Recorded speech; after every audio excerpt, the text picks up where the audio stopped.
Welcome back to the Man That Can Project podcast, episode 510.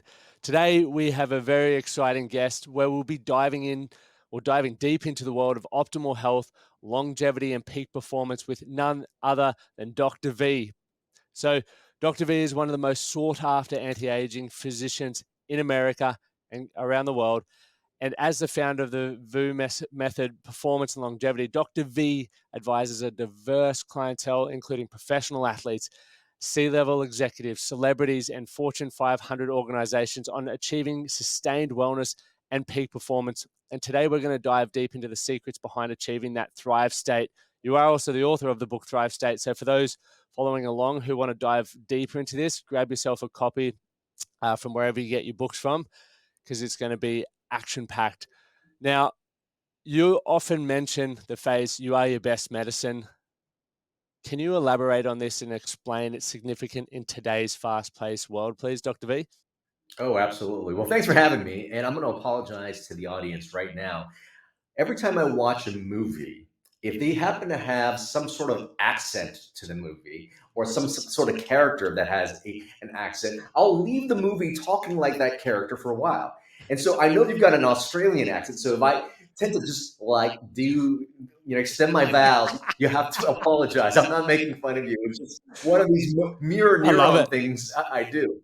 But to answer the question about you being your own best medicine, well, if we can consider, let's consider what disease is and let's consider what performance is, right? We are this human body. Our human body is made from cells and they work together to form tissues, they work together to form organs, they work together to form our systems, and that make up who we are. All right. And so when we have disease, what is disease but these systems that have failed on us? A nervous system that has failed on us gives us dementia, Alzheimer's, and a cardiovascular system that has failed on us gives us atherosclerosis and heart disease. An immune system that fails on us, puts us prone to getting, infections or cancer. Now, these systems fail because you've got systems that fail, probably because some organs have failed, some tissues have failed, and the cells have failed themselves. And on the flip side of that same coin, if you have an optimal cell leading to optimal tissues, leading to optimal organs, leading to optimal systems, you will have, as a result, optimal health, longevity, peak performance. Our highest human potential is if every single cell in our body is optimized. Now, what's the difference between an optimized and an unoptimized cells? Now, some people think, hey, it's the DNA, right? Because the DNA are all the instructions that we're given. So whatever our DNA is, so will our cells be. That actually is not true, right? So the fate of our cells, whether they are optimal or not optimal, whether we are in the thrive state or whether we're in the stress and survive state, actually is determined by the environment around those cells. So our DNA is listening moment to moment to the energy and the energetic cues around our cells, giving them instructions to either be optimal or not optimal. What are the things that most define that environment or that environment around our cells, that energy? Well, yes, we can change it with peptides, supplements, things like that. Yes, there are these things far down the road that we should do. If we look at where people live the longest, where the people are happiest, where they actually maintain peak performance, they don't have access to any of that. So what it is telling us is how we live our life actually is medicine. How we live our life, in particularly 7 areas, most determine the energy around our cells. And when we can control that message, we can determine whether or not we are in the thrive state where we don't have chronic disease, where we're energetic all the time and we actually perform our best, or whether we're in the stress and survive state, which then actually puts us prone to chronic symptoms and also having chronic disease. This is why you are your That best is medicine. phenomenal, and it makes so much sense as you were just sort of going down that path, and you're like, everything impacts who you become as an individual. There are definitely going to be individuals listening to this that go, it's not possible, mate. It's all your genetics. And I think we have that across the board with a lot of health conditions. But I personally am a big believer that everything in our life impacts things. And modern medicine, I guess, loves to focus on the symptoms and diagnosing that, but we'd never look at the environment. I've experienced it, and once again, this is not a generalization. This is just my experience from seeing, psychologists and professional health. They're very quick, or psychiatrists, sorry, to very quick to want to go, okay, that's where you're at, but let's just get you on some medication. They've never asked what my lifestyle is like, how the relationships are going, whether I exercise, all of those sorts of things. And for me, it's like, can they potentially help if we do look at those? So you mentioned seven steps or seven areas. Could you dive into those areas? And then I'd love to, once we've gone through that, find out how you even got into this space in the first place. You got it. So I want people to know this, that if you understand these 7 areas of your life, you could, and if you can honestly audit yourself in these 7 areas of your life, the chances of you ever needing a doctor to do more is very, very low. That because I feel so strongly that if people could optimize these 7 areas of your life, most things will do what we do best because our cells already know what to do. And that's to keep us alive. It's to have an immune system to protect us. So here are the 7 things. They are: number one, sleep. Two is nutrition. Three is movement. Four is monitoring our emotional state. We can get deep into that in a second. Five is our mindsets, our thoughts, our beliefs. Six is our social relationships, our community. And finally, it's purpose, or living with a sense of purpose. We can dive deep into those things a little bit more. Each one of these things I could do an entire podcast on, but that's basically what They those seven sound things are. very simple when you're reading them out, but I could also imagine a lot of people don't do them. Why do you feel that people Mhm. don't prioritize those things? Yeah. Well, so, I want people don't prioritize those things because they're probably not aware of a part of their nervous system and their brain that's holding them back from becoming their very best selves. However, modern science is teaching us a little bit more about our default mode network. It's a primitive part of our nervous system. Some people call this our subconscious, so to speak. And so at a very early age, our body learns what's safe, what's bad, what's good, what's love, all these things from friends, family, coaches, media, TV, all these things get downloaded into us. And here's the other thing is it remembers our past traumas. So if we had drugs, divorce, abuse in the family, those are things that we get trauma from, but also smaller traumas like not being seen, not being heard, not being loved. Now, this nervous system wants to help keep us alive. And the thing is with this nervous system is it forgets one thing. It forgets that we are loved, that we are safe, and we are connected. So it's always looking for things that are not. And so as a young kid, potentially your parents won't even do it on purpose, but when they walk away from the room, they're like, oh my God, what did I do right now that made them walk away? And then so we start developing these adaptive behaviors of people pleasing, of thinking we need some success or something outside of ourselves. I need to be beautiful to be loved. And so we carry on this mask, and we're running this program of, I need to wear this mask to be accepted.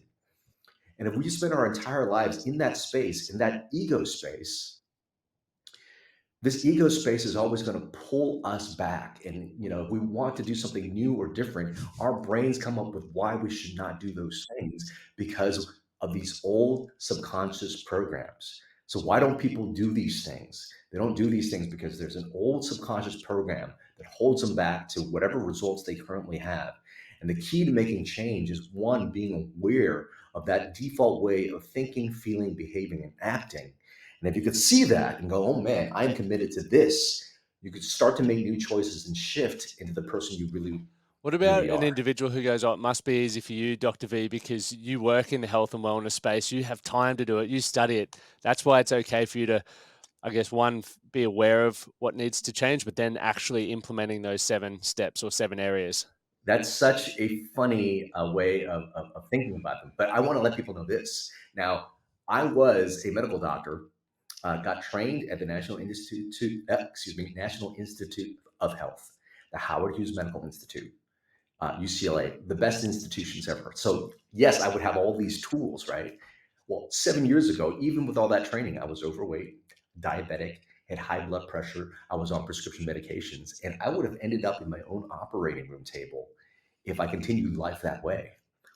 What I wasn't given was that wasn't really given the tools, and I was never really taught that I was my best medicine. That what I was doing as that medical doctor was I was running this program of I'm not enough. I need to succeed. I need to chase, chase, chase. And then the Dalai Lama has a quote that I was living. He was asked, what he found most interesting about humanity, and he said, man, because he would sacrifice his health in order to make money, and then sacrifice his money to recuperate his health. And I could speak for myself, but I could also speak to a bunch of colleagues trained in traditional medicine who are just not happy, just not healthy. And so that's one thing. But I mean, certainly there's lots of other things. Last year, I had a big financial blunder, brought somebody on in a company that just destroyed it. Lots of things that people were like, "Oh man, you're a doctor. You got all these things," and it's like that's not the case. I've come to this realization, and I've recognized also that one of the biggest blunders and hurdles that has happened in my life has happened for me to grow from. And so, I got to say this that the time that inside, has felt the most emotionally free and me being the healthiest has nothing to do with what I have on the outside or what I do for a living or the things that I have. It's something that I've cultivated right here. And anyone can cultivate that right there. In fact, it's almost easier.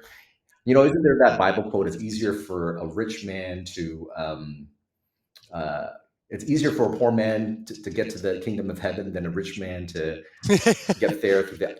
Anyway, I butchered that quote because you can see I don't read the Bible a lot, but I would probably say that um, sometimes people need to achieve some of those outward successes in order to realize that that's not it, and that potentially even holds you back from just the truest thing for us to all understand that we are love, we are connected, and to understand that you don't need to have a degree, you don't need to have time.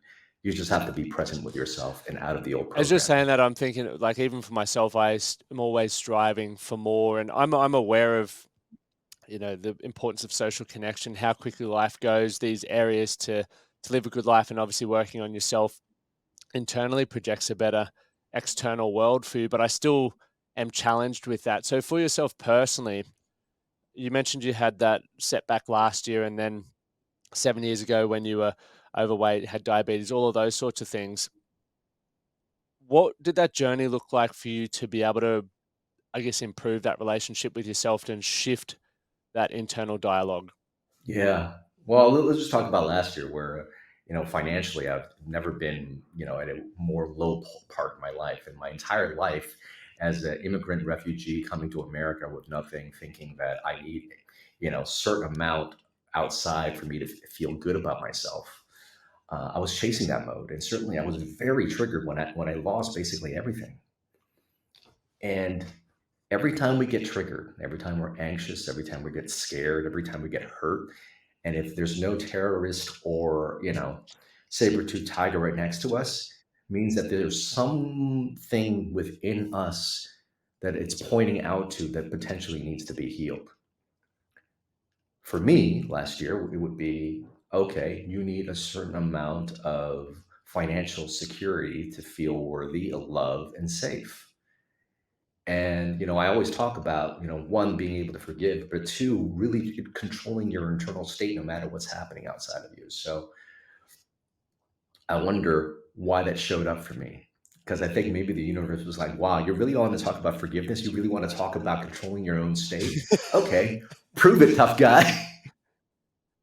And so I was met with that and I was Yeah, triggered, definitely.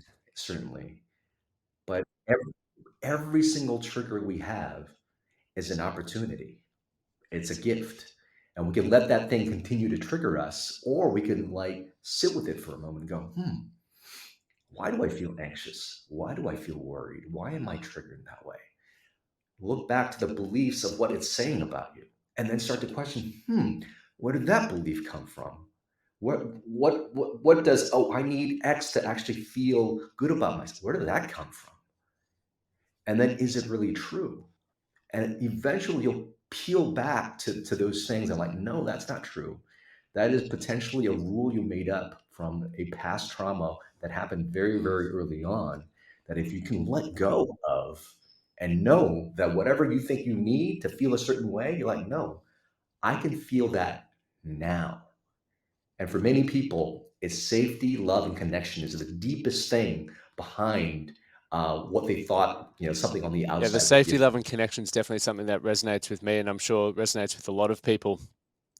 When you talk about slowing down and asking ourselves these questions and sitting with that, it can, for a lot of people, and I know it was for me for a long time, be very uncomfortable. And it almost feels like I always feel like I'm unproductive when I'm doing that. It's like this inner work. I'm like, it's not making me more Mhm. money. It's not helping me get closer towards my goal. When in fact it is, as you just mentioned, it's the work that has to happen in order to then allow us to improve everything else.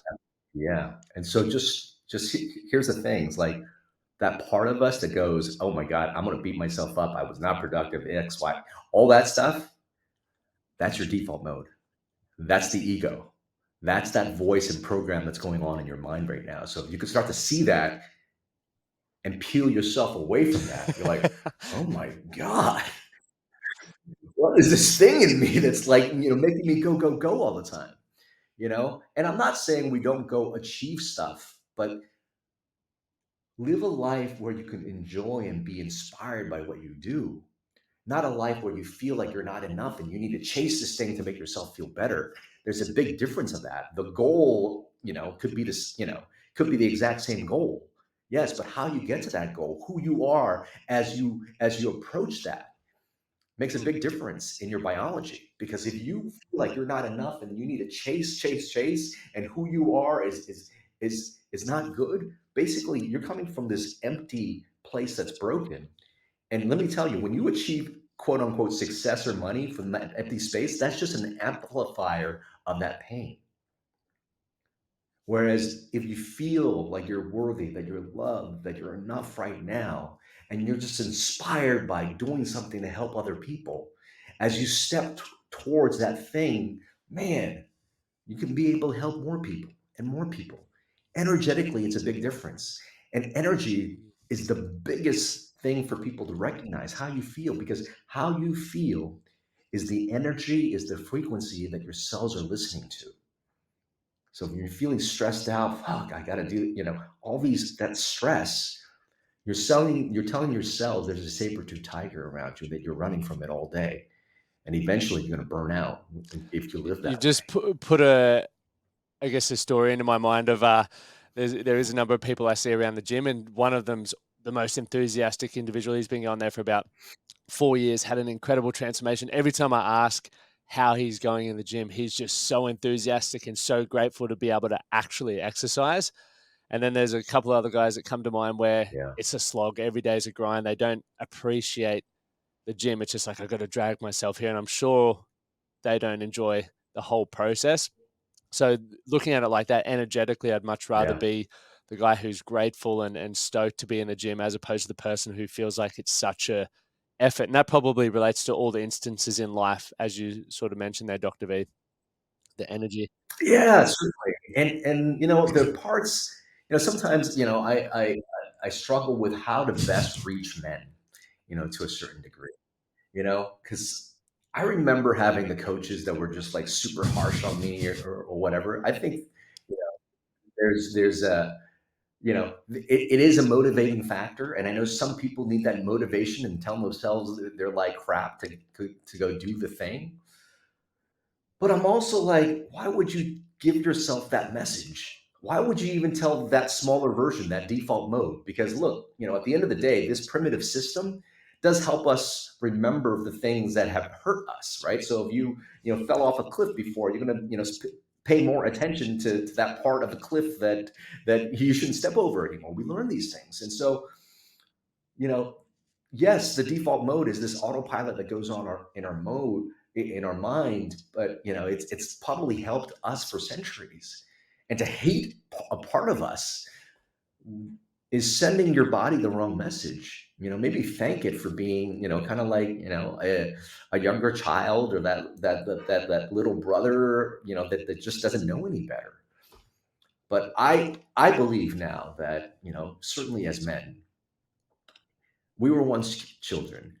Yes, we have a duty to provide and to protect, but we still need to be loved and nurtured. And so, know the responsibility to provide and Mm. protect, but also be able to say, hey, you know what? The cells in your body need to feel loved as well, because that's the driving That's force of the very well universe. put, and I think about that a lot because I've watched as my dad's gotten older and a lot of his mates have become older. They seem to have dropped their guard down. They don't seem to feel like they have to be as strong and tough as they once were. And I understand, phases of life happen, but I also ask myself, imagine what their life would have been like had they been able to do that earlier when we were younger.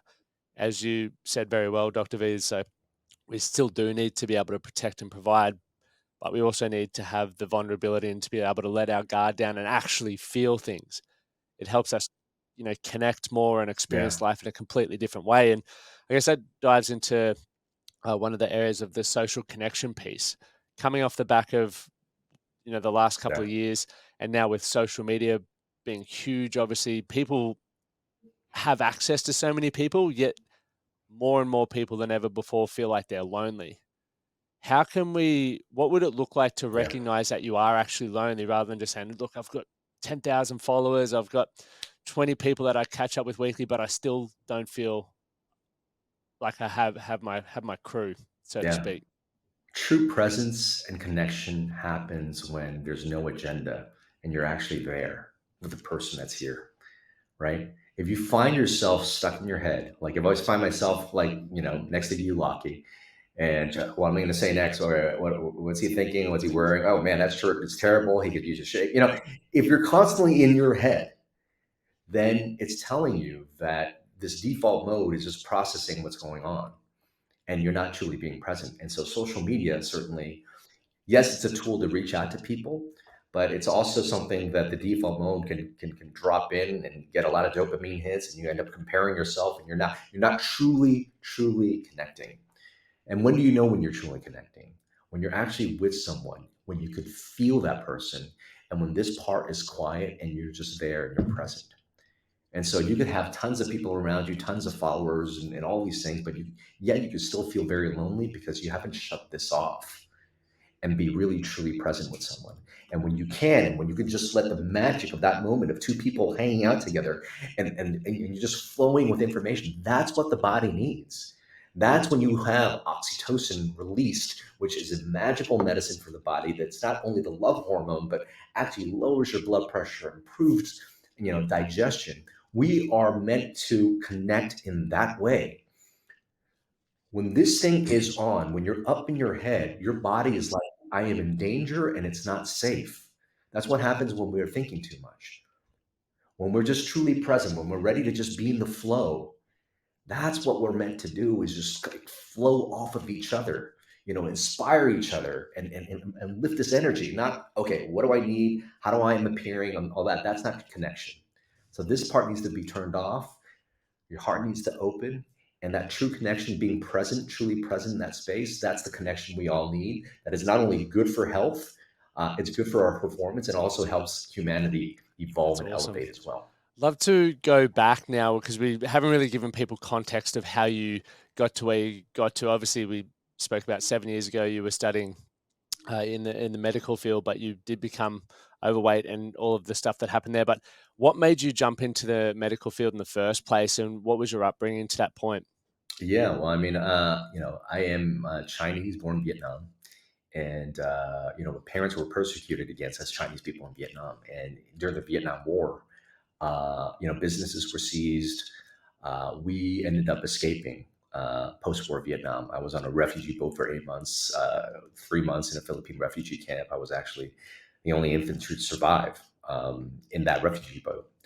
And so, you know, then grew up in America, where, you know, our family didn't look the same. We didn't, my parents couldn't speak any English. And, during those formative years growing up as a kid, you just start to look at yourself and say, "Oh, who I am is not enough. It's not enough this. We're not rich enough. We're not white enough. We're not speaking English enough." All these things.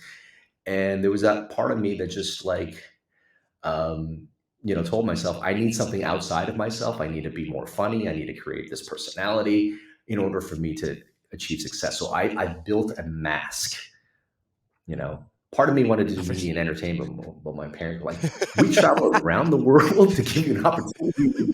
What? And so, I ended up being a doctor, and I let the "I need success in order to be loved" drive my life, and so I was wearing this mask of the white coat. And basically, a couple years into me being an attending doctor, buying the house of my dreams, driving the car of my dreams, I was also not very happy, overweight, diabetic, and all those things. And so life has a way of smacking you over the head when you live in that mask of not who you really are. And the first couple things I did to try to reverse it was just learn more about longevity and regenerative medicine. So I did an extra board certification in that specialty, reversed my conditions in a very short period of time. And then I worked with spiritual shamans, and I learned where people lived the longest. Like, wow, they didn't have access to any of this high tech stuff. What's going on?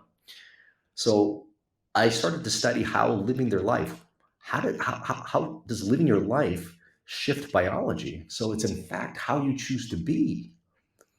And then one of the last things we talked about in those seven things was spirituality. Well, what is spirituality? What is purpose? Purpose is just really recognizing that you're not here for yourself. Your spirituality is just recognizing you are one piece of this entire organism that is humanity. You are a cell in this organism of humanity, that you're much, much bigger. And what you need to do is just be yourself and serve everybody in that. So, like right now, my heart cell is not thinking, "Man, I'm going to live by myself, screw everybody else." No, it's pumping, it's doing its thing for this entire organism to survive. And if we could recognize that, and also recognize we're safe, we're love connected, that's the true medicine that actually quiets down this primitive ego part of us that thinks that we're just this meat suit, um, you know, that's meant to get rich or whatever in this life. And if we could wake up to that, and if we can wake up to the beauty of life, ooh, we turn off the parts of us to think that we're not safe. And when we start to live that way, ooh, it's magic. Magic That's so is. good. The spirituality component, it's one thing that I know a lot of men push back on because it's like, perceived as woo-woo. Yeah, 10 years ago, that was me. I'm definitely spiritual. I'm not like someone who has my crystals out and all of that sort of stuff, but I do believe in something bigger. I yeah, can't even articulate what it would be because I just feel like I'm here for a bigger purpose, and everything that I do and the way that I can show up yeah, and the way that I interact with people matters. And for yeah. you, what do you feel are some ways that people can sort of start dipping their toe into that higher purpose outside themselves? Yeah. Well, one, I would say Mm. being out in nature is great. And also, if you're like in the woods or you've got some grass, take your socks off, put your bare feet on the ground. At that point, you have free electrons from the earth just kind of comes in and like neutralizes some free radicals in your body. But when you're out in nature and you're not in a city, and there's some magic there. Human beings have always had a strong connection with nature. And if you're just out there on your own, you'll just recognize, oh my God, the things that trigger you in your city or the things that trigger you when you're doing your routine things, you take that away. And then if you find yourself sort of in that space, you can do some breathing exercises, which I love. And I teach people how to go and do some breathing exercises where you could turn off the ego. If you go to thrivestatebreath.com, there's a couple free exercises there. But if you could turn that off and then go, what am I inspired by? What's making me feel good?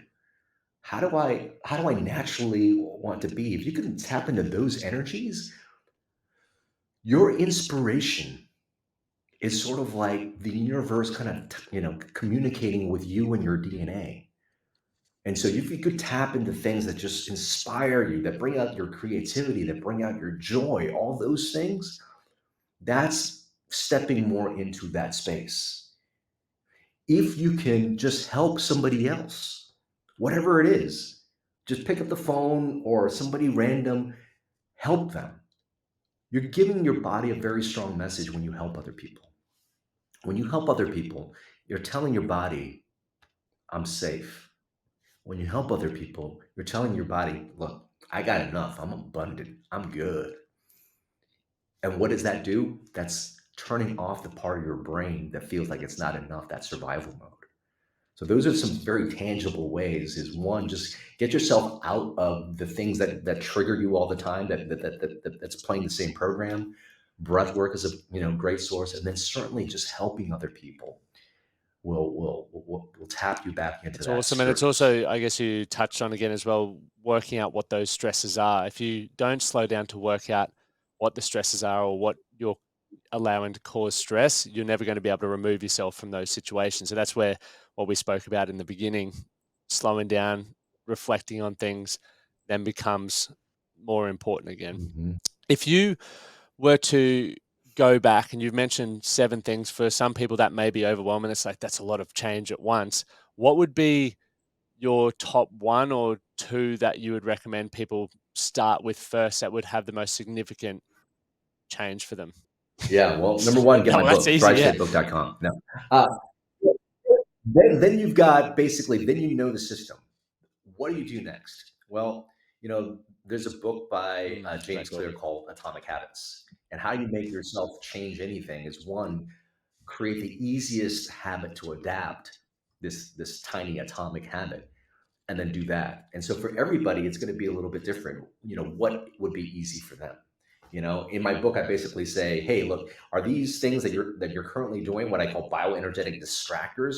Are they actually lowering your state and you want to get rid of them? Or are there some habits you want to install that actually elevate your state? So there's both of these things. And if you can consider what is going to be the easiest thing for you to do, maybe it's just like doing an inventory of the food in your house. Because I'll tell you, look, if you're eating like crap, you're going to feel like crap. And you're feeling like crap, guess what signals you're giving to your cells, right? So it's going to be different for everybody. But whatever those things are, just choose the easiest thing first. And if you can turn that easy thing into a habit, you have changed the energetic state of your body. So guess what? The next change is going to be easier to do. And basically, all life is just you know, uh, adding on to these habits. And one of the things to know as you are, transforming yourself to be the best version of yourself, you recognize this, that, change at first is hard. Why? Because you are going, you're so used to you've got the habit of being yourself. That's your current results right now. And one, you've got to break that. So it's going to be hard at first. Then you're going to go, hey, 2 to 3 weeks. Hey, you know what? I'm sleeping better. I'm going to the gym better, or whatever. And then something happens, and you like, you know, you stop that habit. Mm. That's where most people stop. Most people like, oh, you know what? I tried for 2 weeks. I tried for 4 weeks. Screw it. I'm not that person. That's when to not do it. Because here's the thing, for any change, for lasting change, you're going to go through that part where the messy is middle and where the middle is messy, right? And if you know it's messy and you're like, you know what, this is what's supposed to happen, you just hop back on and you do your thing rather than, drop off, because that's where most people drop off, is they start to create stories of why they can't do this thing. But in the end, the transformation is beautiful. And it's always going to, it's going to be messy. Life is going to be messy. And so, one of the biggest, parts for, to becoming the best version of ourselves is to be completely happy with where we are now, knowing that, there's always opportunities to grow. And that's why we're here. We're here to grow. We're here to grow. We're here to give. And that's the beautiful thing of the miraculous gift of life There's we really no all reason share. why people can't change them. From what I picked up from that is you give them the framework. It's then up to them to work out which one they feel they would like to start with, or which is going to be the most the easiest one to adopt for themselves, and then they build off of that rather than saying you must start here, which some people do. And I think that for a lot of people, even for me, it's like, okay, well, I can do that. That fits my lifestyle. Let's see where we go. And it's, as Jim Rohn always talks about, it starts with an apple a day. Then you're probably going to wash that down with some water, and then you want to go get some sunlight. This whole process starts, which is very exciting. Right. What's next for Yeah. you? What are you looking to do over the next couple of years, Dr. V? You've obviously got this incredible framework that is creating huge change for a lot of people out there. Where do you see yourself going over the next couple of years? There was a child version of me that wanted to do media and entertainment, as a kid. And, my mom's like, oh, you're not going to do that. First of all, you don't know any Kung Fu. Do you see back in the day, like the only Asian people that are there, they're making fun of you, or you better know some martial art. And I didn't know either. So, and there was sort of a desire to do so, and I didn't know what that was. And then I've always told myself, man, it's ego to want to be, on TV or media. But now, as I reflect back on life, and I've shared, the messages of health, I'm really inspired by using the medium of entertainment and media, because I feel like, that's where people consume stuff. And if you can deliver messages of health, if you could give it, if you could deliver medicine in your message, you could probably help a lot of people. And so I think that's where, I've drawn, towards. And so, you'll find me doing keynotes at the hospital. There's going to be a Netflix show that I'll be Awesome, in, launching in awesome. November. So stay tuned for that. Two longevity documentaries coming out in 24. So, yeah, I just look forward to being able to kind of like share, these nuggets and these wisdoms for the people who feel It's like, also cool to it's see helpful that for them. obviously you're in such a credible position, but you're also then going, I do want to, you know, I guess diversify my career and get into something that's completely different. A lot of people, when we do hit that, Yeah. Yeah. what's it, the midlife crises or whatever, people go, I have hated my life up until this point. I don't know what I'm going to do, but they won't change because it's like, this is what I've always done. This is how people know me. This is how I know myself. I can't change. And you're already highly successful and have led the way, and you're still like, I can be more than that. I can still be this guy, but I can add this to, I guess, put this feather in my cap as well. So I think that's inspiring. Well, thanks so much. And I have to let you know that even as I'm making this change, there's parts of me that go, "Oh my God, you're in your mid 40s now, and here you are doing this complete pivot." Like, and you got all these young kids that have learned all Yeah, these AI tools, doing all these different things. How do you compete? And then I realized, oh, okay, there's that part of me that's up here, and the more we can go from, this is a nice tool that we have, but the more we can draw from here to here, and be inspired by our life, that's where I think the most awesome. powerful medicine So, is. Dr. V, where can everyone find you? You have mentioned thrivestatebreath.com. Where else can people find your book, follow you on the socials, and all of that stuff? Yeah, we put together like, a really awesome resource package of breathing, of ebooks and things like that. So they're just getting a bunch of Thrive State book, so thrivestatebreath.com. And then certainly, I'm all over social, YouTube at Dr. VMD. That's DOCTOR VMD. And we'll occasionally answer some questions. So follow us on there. Those are the two biggest things. And there's a link tree on my Instagram account where you could, find out everything we're doing as well. So Awesome. check that out. Yeah, and for everyone listening, that's how I came across Dr. V. A few people that I follow were sharing your stuff, and then I checked out your stuff, and I was like, cool. I was sitting there, fingers crossed. I'm like, I hope I get to have a yarn with Dr. V. But Dr. V, ladies and gentlemen, I'll have all the links in the show notes that you can go check out his stuff. Definitely, definitely, definitely grab the book and also give the resources a go. There's no reason why you can't start implementing these things because he's got the resources made readily available. You don't have to keep searching the internet. Just go to the website. Thank you for coming on. Thank you, my friend. It's great to be on. And remember, you are your best medicine.